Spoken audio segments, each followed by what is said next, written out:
Arestado ang isa ka mangingisda matapos nadakpan nga nagahimo sang illegal nga pagpangisda sa municipal waters sang Istansya Iloilo las 6:30 sang aga Pebrero 14. Ginkilala ang nadakpan amo si alias Lister 32 anyos kag residente sang Barangay Tanza Istansya Iloilo. Samtang nagapatigayon sang Seaborne Patrol ang Iloilo Provincial Bantay Dagat Task Force kaupod ang 2nd Iloilo Provincial Mobile Force Company, Istansya Municipal Police Station kag Regional Intelligence Unit 6 nadakpan siya nga naga-engage sa ringnet fishing o kon ginatawag nga sinsuro nga ginakabig paglapas sa Municipal Ordinance kontra illegal nga pagpangista.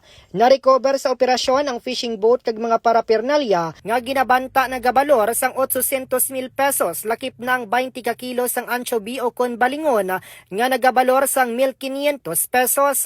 Sa karon ang mga na-recover nga ebidensya ang yara na sa kustudiya sang Provincial Bantay Dagat Task Force para sa nagkaigo nga disposisyon. Kag ako naman si Kaki 5, Reggie Plazuela Di Mayo para sa kampiyon nga balita, serbisyo publiko kag kalingawan sa 5th Distrito.